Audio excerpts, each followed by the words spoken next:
Otoritas Jasa Keuangan OJK menetapkan kebijakan sebagai tindak lanjut stimulus mendorong pertumbuhan ekonomi melalui kebijakan sektor jasa keuangan yang telah disampaikan dalam pertemuan tahunan industri jasa keuangan Januari 2021 dan sinergi kebijakan pemerintah dalam rangka pemulihan ekonomi nasional atau PEN.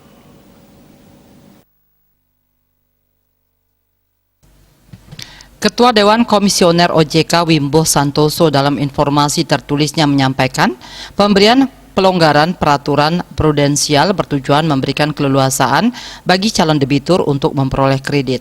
Stimulus dalam mendorong pertumbuhan ekonomi melalui kebijakan sektor jasa keuangan itu diantaranya kebijakan kredit kendaraan bermotor yang menurunkan bobot risiko kredit menjadi 50% bagi kredit kendaraan bermotor dari sebelumnya 100%.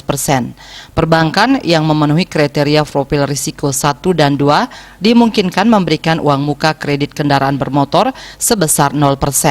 Begitu pula kebijakan kredit sektor kesehatan. Sebagai upaya dukungan langsung di sektor kesehatan untuk mengatasi pandemi, OJK menetapkan kredit untuk sektor kesehatan dikenakan bobot risiko sebesar 50% dari sebelumnya 100%. Dengan mulai beroperasinya Lembaga Pengelola Investasi atau LPI, penyediaan dana dari Lembaga Jasa Keuangan kepada Sovereign Wealth Fund dikenakan bobot risiko 0% dalam perhitungan aset tertimbang menurut risiko untuk risiko kredit yang disamakan dengan bobot risiko pemerintah pusat. Kebijakan tersebut efektif berlaku sejak 1 Maret 2021 dengan diterbitkannya Surat Kepala Eksekutif Pengawas Perbankan dan Kepala Eksekutif Pengawas IKNB. Suardika Bisnis Bali melaporkan.